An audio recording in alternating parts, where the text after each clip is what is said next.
Hello नमस्कार दोस्तों।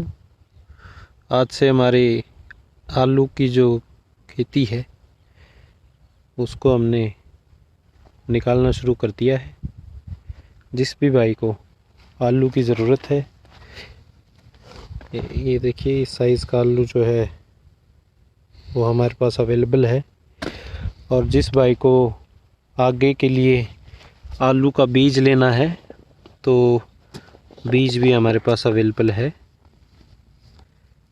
और बिल्कुल ताज़ा अभी ये जो आलू है निकाले जा रहे हैं खेत से, बिना किसी मशीन की सहायता से, क्योंकि मशीन से निकलवाते समय आलू कट जाता है और ख़राब होने का डर रहता है, इसलिए हम मैनुअल इसे निकाल रहे हैं। जैसे कि आप देख पा रहे हैं यहाँ पर ये हमारी आलू की फील्ड है। तो किसी भाई को भी आलू की ज़रूरत है तो ताज़ा निकला हुआ आलू 12 रुपये किलो हमारे यहाँ अवेलेबल है। 50 किलो का कट्टा मिलेगा आपको 600 रुपये के अंदर। साइज़ मैं आपसे फिर से साझा कर देता हूँ। ये देखिए इस साइज़ का आलू जो है वो मिलेगा। बिल्कुल साफ़ सुथरा आलू है, किसी प्रकार का ना कोई कट है इसके अंदर और ना किसी प्रकार की बीमारी हमारी इस फील्ड के अंदर आई है। ऑर्गेनिक फार्मिंग के प्लेटफॉर्म पे हमने कोशिश की है आलू को इस बार तैयार करने की, जिसकी वजह से हमारी जो पैदावार है उसके अंदर कमी आ सकती है, लेकिन आलू का जो स्वाद है वो काफ़ी अच्छा होगा। इसके अंदर हमने केचुए खाद का प्रयोग किया है, वर्मी वॉश का प्रयोग किया है, डीकम्पोज़र का प्रयोग किया है।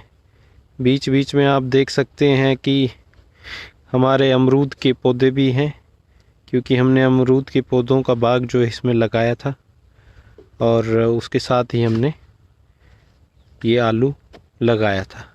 और इसके साथ साथ जो 2 एकड़ हमारा ये मस्टर्ड का फील्ड भी है, जिसे हमने ऑर्गेनिक प्लेटफॉर्म के ऊपर तैयार किया है। इसमें भी आप लोग देख सकते हैं कि हमने बीच में नाली निकाल के अपने अमरूद के पौधे आप देख सकते हैं। और अभी साथ की साथ हमने इसके अंदर आप ये यहाँ देख सकते हैं कि इसकी जो मेड़े हैं, दोनों तरफ जो नालियाँ हैं, इसके ऊपर हमने सब्जियां लगा दी हैं। बेल के ऊपर चलने वाली सभी सब्जियां हमने इसके ऊपर लगाई है। आप देख सकते हैं ये तकरीबन 3.5-4 फीट की नाली है, जिसके बीच में ये पौधे हैं अमरूद के हमारे, और दोनों किनारों के ऊपर हमने सब्जियां लगाई हैं। इसी प्रकार से प्रति एकड़ 15 नालियां बनी है।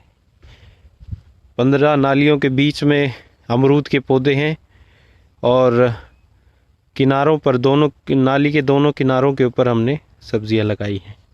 तो इस प्रकार से 30 लाइन जो है वो सब्जियों की है, 1 लाइन अमरूद की है और बीच में ये हमारी लहलहाती सरसों की फसल, जिसकी हाइट तकरीबन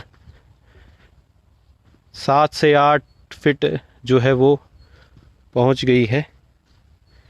और इसके अंदर फलियां बननी शुरू हो गई हैं। जिस प्रकार से आप देख पा रहे हैं कि फलियां अभी बन रही हैं और फूल अभी झड़े नहीं हैं।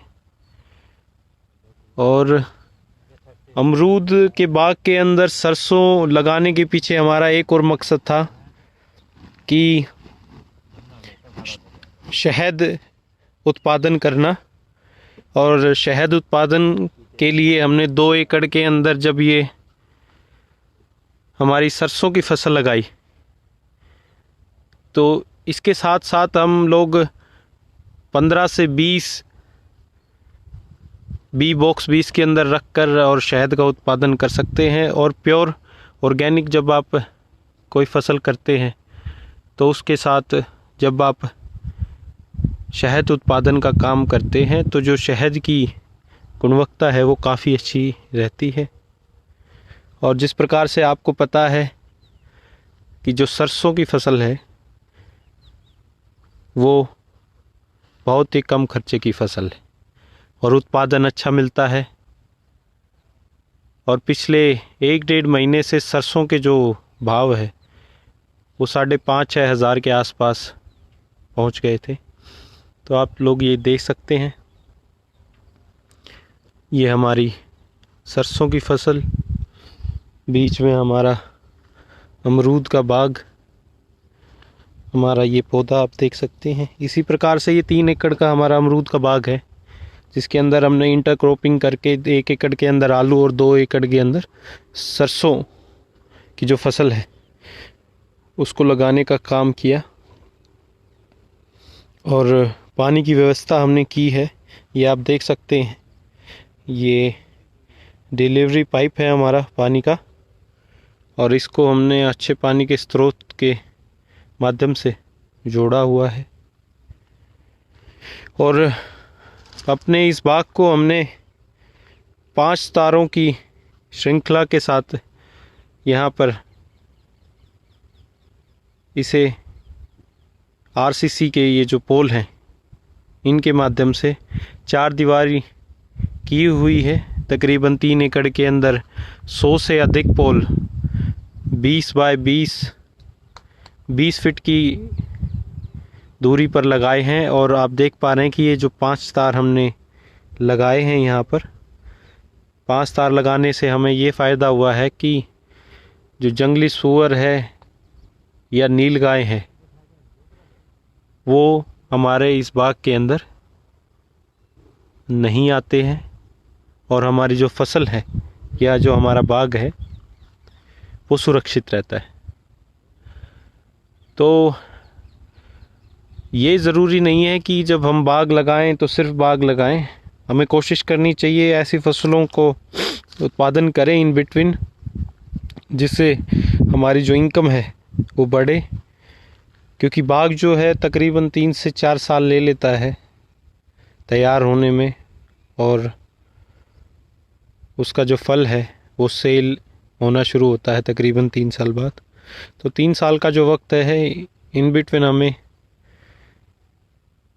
कोशिश यही करनी चाहिए कि कुछ ना कुछ उससे हम लेते रहें। जिस प्रकार से आप देख रहे होंगे कि हमारे इस आलू के खेत के अंदर घास भी आपको दिख रही है, ये इसका कारण ये है कि हमने इसके अंदर किसी प्रकार का कोई पेस्टिसाइड यूज़ नहीं किया है, किसी प्रकार का हानिकारक केमिकल या फर्टिलाइज़र का प्रयोग हमने नहीं किया है।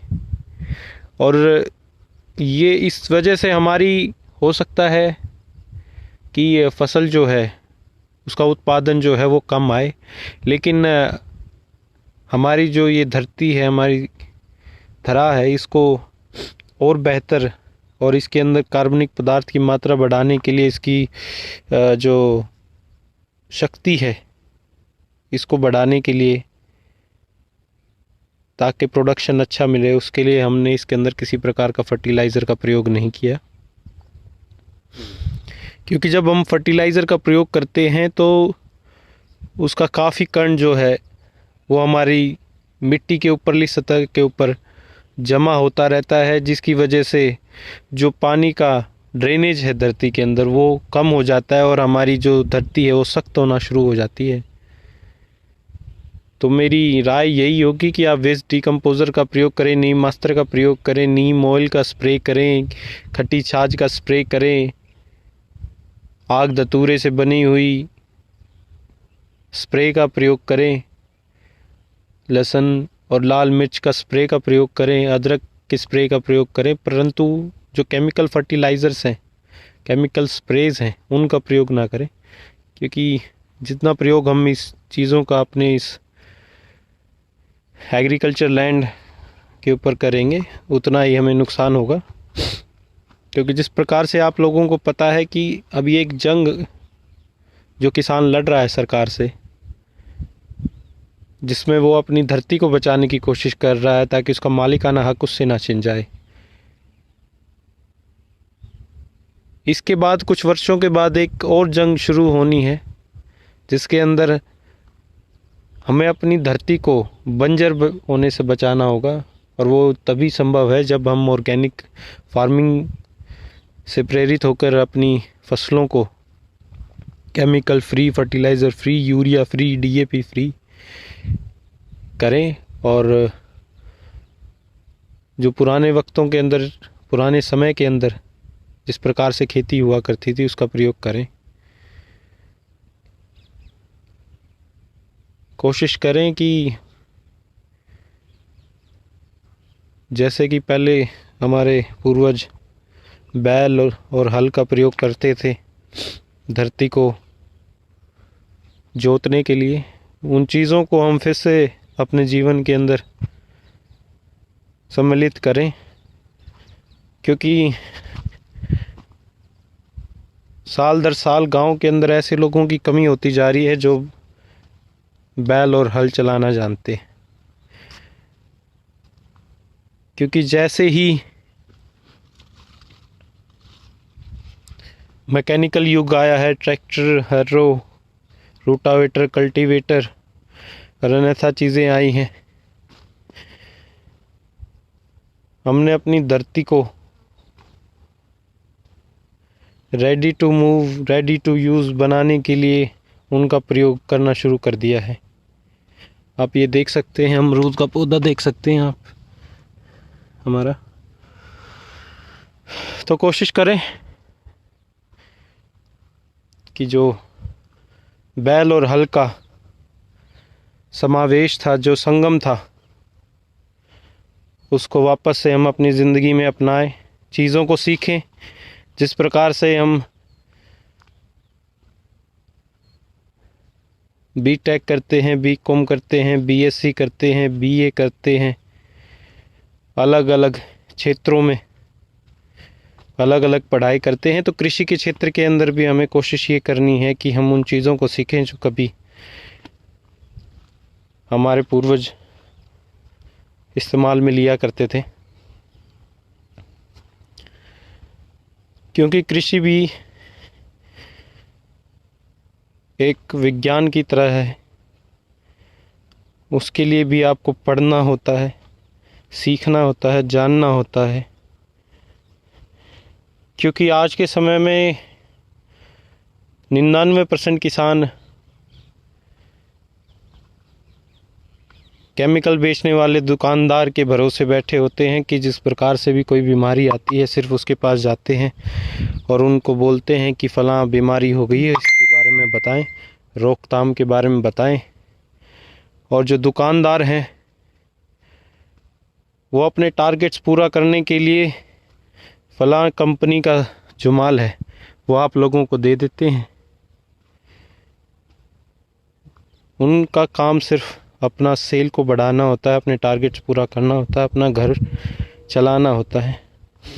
उन्हें इस चीज़ से बिल्कुल भी मतलब नहीं है कि आपकी जो धरती है वो टूट रही है, ख़राब हो रही है। उन्हें सिर्फ अपने कंपनी के प्रोडक्ट्स जो है वो सेल करने होते हैं। तो इस चीज़ के ऊपर थोड़ा सा जो युवा पीढ़ी है इस चीज़ के ऊपर थोड़ा सा ध्यान दे, थोड़ा सा चिंतन करें, मनन करें, बैठें, अपने बुज़ुर्गों से पूछें कि किस प्रकार की खेती हुआ करती थी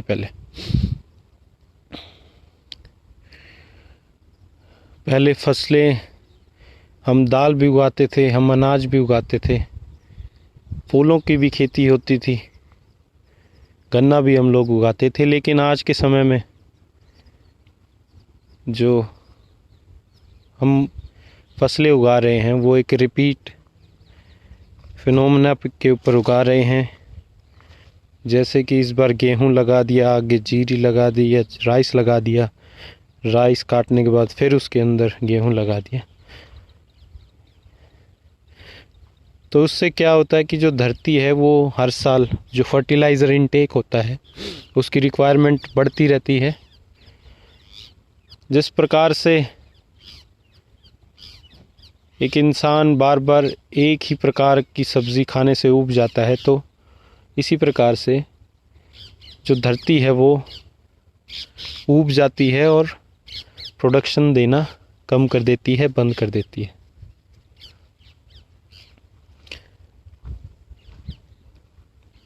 तो कोशिश करें कि आपकी जो धरती है उसके अंदर आप हर साल फसलों का चक्र जो है उसको बदलते रहें। जिस प्रकार से लोग जिस खेत के अंदर सरसों उगाई जाती है उसके अंदर कोशिश करते हैं कि आने वाले समय में उसमें कॉटन कपास का उत्पादन लिया जाए, क्योंकि जो सरसों होती है वो ना ही फर्टिलाइज़र की मांग करती है ना ही अधिक पानी की, जिस वजह से जो धरती है वो टूटती नहीं है और उसकी जो ताकत है वो बनी रहती है। और उसके बाद जैसे ही हम उसके अंदर कॉटन या फिर कपास का प्रोडक्शन लेते हैं तो वो बेहतर आता है। तो कोशिश करें साथियों कि संकल्प लें, ऑर्गेनिक फार्मिंग को बढ़ावा दें और एक अच्छा भविष्य तैयार करें हमारे आने वाले किसानों के लिए। क्योंकि सिर्फ बीएससी एमएससी पीएचडी एग्रीकल्चर करने से हमारा जो एग्रीकल्चर है या जो हमारी किसानी है, खेती है, उसको बढ़ावा नहीं मिल सकता। और ये देखिए हमारा आधा एकड़ गेहूं का आप देख सकते हैं। इसको भी हमने अपने ऑर्गेनिक प्लेटफॉर्म पे ही तैयार किया है, आप देख सकते हैं। हमारा आधा एकड़ है, इसको हमने ट्रायल बेस पे अभी तैयार किया है।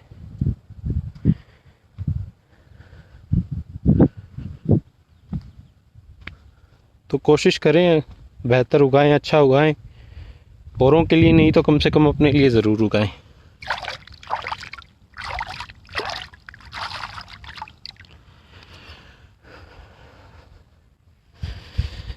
चलें साथियों, धन्यवाद आप लोगों के समय का। और किसी भी भाई को आलू की ज़रूरत हो, आलू के सीड की ज़रूरत हो, बीज की ज़रूरत हो, तो सारी चीज़ें हमारे यहाँ अवेलेबल हैं एक लिमिटेड स्टॉक के अंदर। क्योंकि ऑर्गेनिक फसलें जो हैं वो लिमिटेड ही उगाई जाती हैं और जैसे जैसे इसका मार्केट बनता रहेगा इसको हम बढ़ाते रहेंगे, किसानों को एसोसिएट करते रहेंगे। हम जल्द ही एक नई स्कीम लेके आने वाले हैं जिससे किसानों और कंज्यूमर दोनों का फ़ायदा होगा। आने वाले लाइव के अंदर उसके बारे में बात करेंगे दोस्तों। नमस्कार, जय हिंद, जय किसान, जय जवान, धन्यवाद।